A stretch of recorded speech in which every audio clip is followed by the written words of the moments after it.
sexy name on the list. Or actually, you have anything else you want to add to that? Bryce? Nah, that's all good. Let's get to sexy Shaedon Sharpe, the prospect that everyone. I don't think does anyone actually hate this pick. I think everyone's kind of just intrigued. I don't know if anyone's like absolute no on it. Yeah, I don't even know what to think, guys. Like, I've heard enough. I've watched the videos. The athleticism is sexy. You know, he's catching lob. He's getting blocks. He's doing all that. Like, he has like real bounce. Like, and it shows up on game film whenever you see the highlights. I haven't had the opportunity to watch a full game film. Even if it's against high school kids, I would love to be able to do that. I would feel more comfortable speaking on him and those things if I got to see a full game. But you can take a little bit, I guess, from the highlights. He's very intriguing. There's no doubt about it. Yeah. And the thing with him, too, is, again, like I get the upside of him for me. He's already 6'5", 6'6". He's got the 7-foot wingspan. He turns 19 on the 30th. Like, I think he'll literally physically grow, as well as, like, you watch the stuff. I'll send you a video that I found, Bryce. There's one against this guy named Dior Johnson. And another one where it's kind of just like a film breakdown, a bunch of AAU games. But he's got that bounce. He attacks the offensive rim for boards, you know what I'm saying, the putbacks. The other thing, too, is like he's got that step back that James Harden does, but he'll knock down the three, you know what I'm saying, which tells me he can shoot the ball. And that's him creating the shot with the step back. Like, imagine he has Cade, you know what I'm saying, feed him when he's in his spots. You know what I'm saying? Like, oh, I love Cade Cunningham, man. Like that's a guy, though, you know what I'm saying? Like, he shoots more and again, I get it. It's not at a collegiate level, but watching him, you can just tell he's got that shooter's touch. You know what I'm saying? He's got the stroke. And he to me, he would shoot more consistently or grow into shooting more consistently. And, like, all the high school stuff about not seeing him, like, I get it in terms of, like, not, I guess, standing, like, pounding your fist on the table like, this is the guy, because you don't know for sure. But let's be honest, man. Kobe Bryant, LeBron James, Kevin Garnett, Dwight Howard, all these names, man, out of high school. Amir Johnson. Like. But no, I'm saying like those are guys taken out of high school. You know what I'm saying? And it's like, why not? Why not? You know what I'm saying? You know? It makes me angry when people that's why they hate him. You know, oh, he wasn't good enough to play in college. We didn't see him play in college. Like, get out of here with that. Like, he would have played in college and he would have been great in college. And that's when I watched Cade Cunningham a couple of years ago. I was watching his tape before upcoming to that draft, and the two things other than his vision and his passing awareness and his IQ that stood out for me were elite NBA level shot making and elite NBA level dribble moves. And I see that NBA level shot making from Shaedon Sharpe to where he's like shot making, like falling away, 18 to 25 footers with a dude in your face, draped all over you, leaning, hitting these shots, like the difficult shots, like not walking into wide open threes. Like, you've got dudes on you, guarding you, contesting you, and you're still making these shots. And that's what I love. I think you can never have enough bucket getters. You can never have enough guys that'll go out there and knock down these kinds of shots for you. And on top of that, the freak athleticism is something that you can't teach. It's something that doesn't come around with every pick. And if you have that kind of thunder and lightning backcourt with Cade Cunningham, where he's just smooth and, has this ridiculous IQ and sees the floor so well, and then you've got Shaedon Sharpe, who's got a 49-inch vertical and a 7-foot wingspan, and he's just pooping on dudes' heads like that. That would just be an awesome combination for me to watch. Yeah, I mean, my thing with Shaedon Sharpe is, who are we to judge the path he took to this point? I don't know his story. I don't know why he chose to do what he did. Maybe he was just ready to get to the league. I don't know why he went to Kentucky and didn't play games. And maybe it was like, it's worked for him, right? He's going to end up being a top 5 pick. So maybe that was the best path for. And who are we to judge the best path for him to take? Yeah, I wanted to see him play at Kentucky. Are you kidding me? As a basketball fan, I don't love it. As a coach, I don't necessarily agree with it. I would have wanted him to play, but it's also not my life. It's not my money. Like, that's the other thing we forget. This is how he's going to make a living for his family, generational wealth. We talk about this stuff. If this was the best path for him to make the most money, get drafted the highest, et cetera, who are we to judge that? So I'm not going to knock him on that. The only part of that is now we don't have the film to really get a great evaluation of him, and that's where it becomes hard with Shaedon Sharpe. But I'm not going to knock him because of some of these decisions he made in terms of that. Yes. Yeah, and I think you brought up an important point too. Is like a thing that the people who kind of are judgmental of him, and I get it. Analysts are wrong all the time, but the basketball minds, and typically around those top 3 picks or top, I'll just leave at top 3 actually. They're not, they don't usually miss on like where these guys are supposed to be, and like the fact that he's considered at number 5 after sitting out a year, after having only played like high school ball, like that should like solidify him enough for you as well. Even saying to like not judge if he were the pick at 5, because they're even talking about him maybe even going 4. Yeah, like I said, you're not the number 1 recruit in the nation for no reason. Like there's something there. Yes. And even if it is an Amani Bates situation where it's not, the hype was too much, or you didn't live up to the hype to a certain extent, while Amani still has a lot of time to prove people wrong and to show what everybody thought he was, if he actually is. I don't know. I've read a couple articles about Kentucky assistant coaches saying that this was the plan, is that he was going to come in there, he was going to sit out that year, and then he's going to lead Kentucky the next year. He was going to be that leader on the team and take them to the promised land. And in my eyes, good for him. He said, sorry guys, like I'm going to get paid. I don't want to risk my livelihood, because anything could happen. You can have a Paul George, Kevin Ware type injury, and that just ruins, let alone your draft stock, but it can affect your entire career. And so he said, I'm going to go out there now. I'm still young. I'm obviously already a potential top 5 pick. So sorry, like I'm going to get paid millions of dollars. Yeah. And I know we have to use history as a way to project what may happen with some of these guys in the future, but just because Amani Bates didn't turn out what he was supposed to be at Memphis doesn't mean that it's going to be the same with Shaedon Sharpe. He was actually put in a tough spot at Memphis. They tried to put the ball in his hands. That's not what he was best at. Patrick Baldwin Jr. is another guy in this class. He went to play for his father at a mid-major, a team that wasn't any good, and he didn't play very well. Again, I'm not judging. Go do you. That if you want to go play for your dad, that's your business. But just because those guys flamed out as top recruits doesn't mean they were wrong about Shaedon Sharpe. It also doesn't mean they're right. I'm just saying it doesn't always have to be this. It's the same thing that's going to happen with Jordan Poole. Everybody's going to say, oh, look what Jordan Poole did 2 years in the G League, and then he exploded on the scene. Well, that doesn't mean everybody that spends 2 years in the G League is then going to explode. Like, there's outliers in all of this. And I also wanted to just say real quick, I do think it's telling that since the combine, the Pistons beat writers, specifically Omari Sankofa II and James Edwards III, have made comments about Shaedon Sharpe being a top guy on the Pistons boards. To me, I'm reading between the lines. Omari's my co-host. He never shares any inside intel with me, so don't ask. But sure. He had Omari took Shaedon Sharpe in his recent mock draft for the Free Press, and I think there was a comment from James, I don't know if it was on a Pistons Reddit or somewhere, where he said Sharpe was like the number 2 guy if Ivy was off the board or something like that. Reading between the lines, to me, that means something. Yes. Yeah, and then I was listening to an interview with him. He's asking who his player comparison was. He told the interviewer Bradley Beal and Devin Booker, and like, dude, a 6'6", 7-foot wingspan. Like, if you're shooting like either of those guys, truthfully, I'm obviously the latter. Devin Booker out all day. Yeah, imagine Devin Booker at 6'6" with a 49-inch vertical and a 7-foot wingspan. Like, yeah, sign me up. It sounds like an MVP. No, literally, yeah.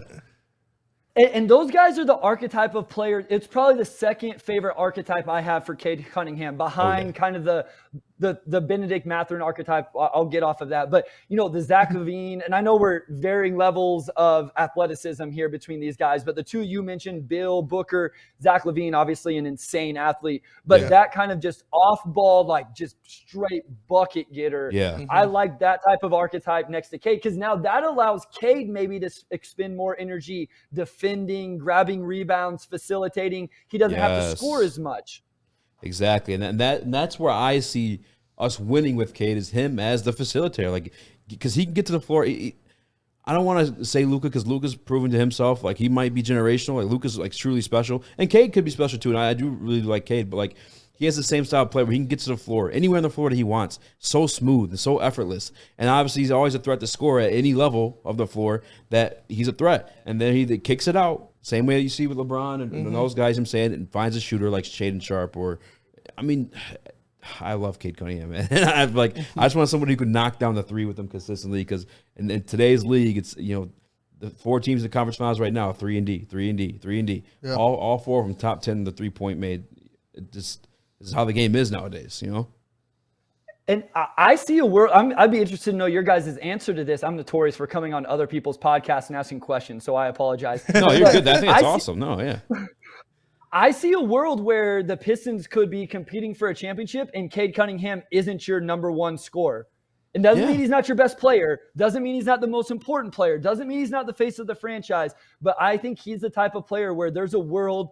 Now, there's a world where he is, but I also see a world where there isn't. Would you guys agree, as we talked about championship aspirations here? If Shaedon Sharpe is what he's supposed to be, 100%. If we're going to draft him. But, yeah, no, if we can get someone like that around Cade, 100%. Look at me. I am the interviewer now. No, but it's I could definitely see that. Like we saw that with the Suns when they made the finals last year, and Chris Paul was their best player, but Devin Booker was their best scorer. The things don't have to go hand in hand, where Cade can affect so many different levels of the game to where it's getting other guys going, getting, like you said, getting on that offensive and defensive boards, assisting, getting ridiculous passes off, playing great defense, and then you've got a guy like Shaedon Sharpe or a Devin Booker that's just there strictly for buckets, like Swaggy P. My right arm is just for buckets, and I would love to see that, and I would love to have that kind of player to go with him, because the clashing, opposites attract, and the clashing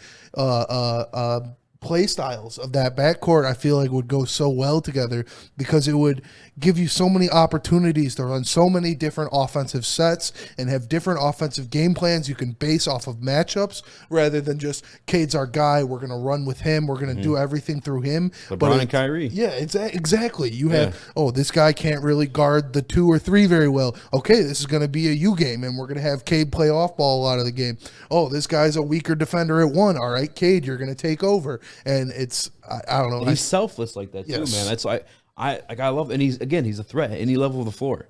Like anywhere on the floor, Cade's a threat. Never bad to have options on offense. That's for sure. Yeah. Yeah, I think it's one of the things that excited me the most whenever I was looking at him last season, and then, even in the summer league and into the beginning of the season. Here's what's crazy. I had to write an article for Detroit Bad Boys that said, hey, Cade's going to be fine. People were calling him a bust after 2 games last season. It's crazy to think back on that, and then how, wild, crazy. And it may not have been Pistons fans, it was people. But the point is, even when he wasn't shooting the ball well early in his rookie season, you could still see all the other ways he could affect the game. Defensively.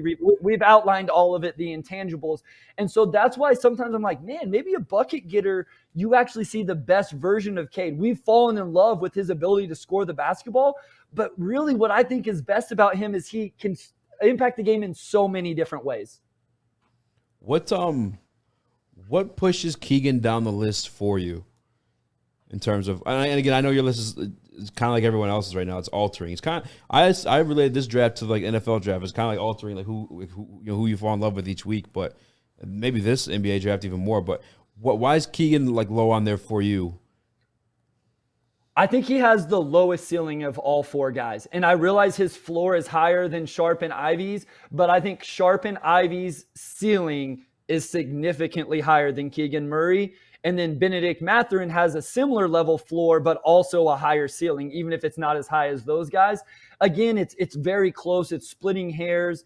The producer of the Pistons Pulse, my guy Wes Davenport, who's there with me for him and I debate every single day because he thinks it should be Keegan Murray. So we get in arguments every day through text messages. I imagine what you two guys' relationship is like as you argue about things. But we just don't get to do it in person. We have to do it through text message. But I don't hate Keegan Murray. I just don't see the upside that some people do. I don't love the athleticism. I question some of the post ability that it's going to translate to the NBA. I like a lot of things, but that would be my reason. I just don't see an ultimate upside. I think those are fair criticism. I think it's a lot of this stuff, man, that we speak on. I think the shooting inconsistencies, it's obvious to see in Ivy. I think all the things you speak on Keegan Murray is obvious too. He's not super explosive. You know what I'm saying? He is kind of like a weird tweener where you don't know if he's going to be stuck at a 4, but also not athletic enough to cover a 3. Is 100%. I agree with you. I don't think anyone should knock those kind of observations because they're just true. Did you want to say anything on Keegan real quick? There's one person I want to ask him about too. It's I mean, no, I gave my piece on Keegan a little while ago to where I think he can. I really agree to where I think he has the highest ceiling, but the low highest floor. The highest floor, but the lowest ceiling in the draft. To where you kind of know what you're getting with him. You know you're getting a guy that is going to go out there and best case scenario get you 18-8, 18-10, you know, that kind of situation to where that will be a solid starter in the NBA for plenty of years to come. But when you have the potential of a Jaden Ivey or a Shaedon Sharpe to where these guys can be transcendent backcourt players, you know, I think it's tough to go with that. No, it's tough, especially when you watch like the highlights of a Jaden Ivey. Like it's. I'm not gonna lie to you guys. Like, I said this countless times. Like, I think he's gonna be a good player. Mm-hmm. He's so fun to watch. It's hard to say no. But again, I just look at it as a fundamental it's a winning formula, winning recipe. And like we said earlier, I can't think of those two archetypes at championship pedigree that worked out in the NBA. But it's still, when you watch the highlights, it's like, how do you say no to that though? You know. But I do want to ask you about another guy. Go ahead.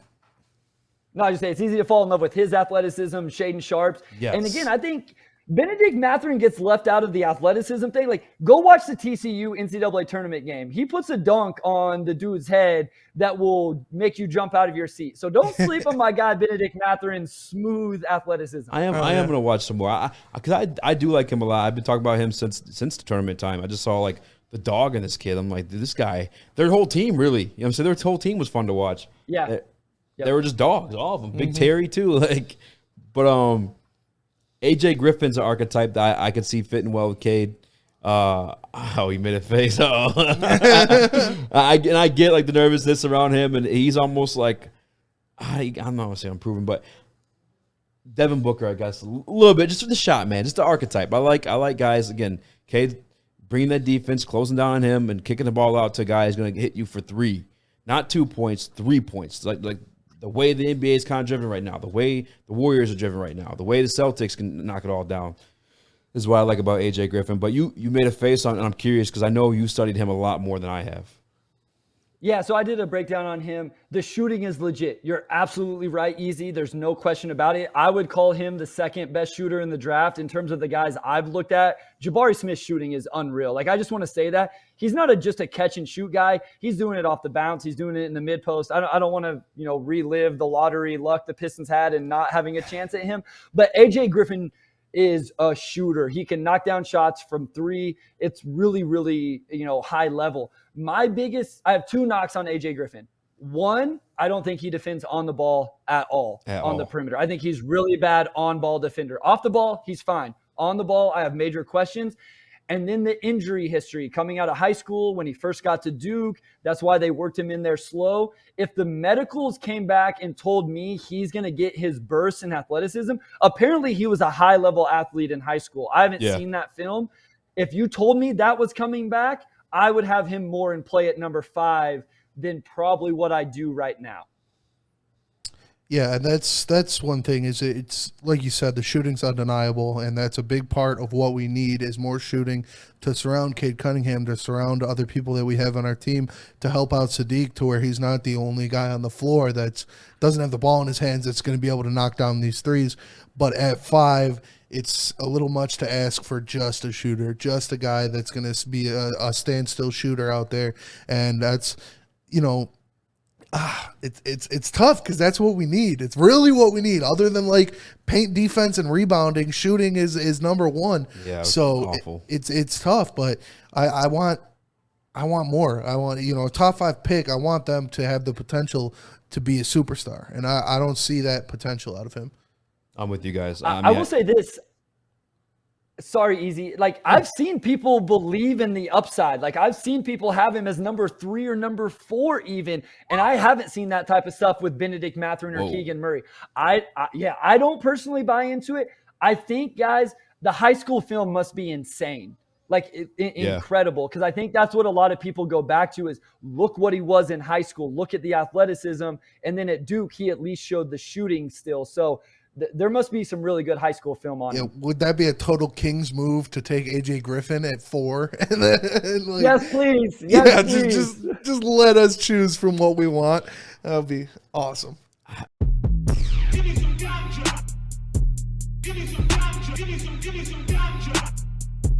Give me some ganja. Give me some ganja. Give me some ganja. Give me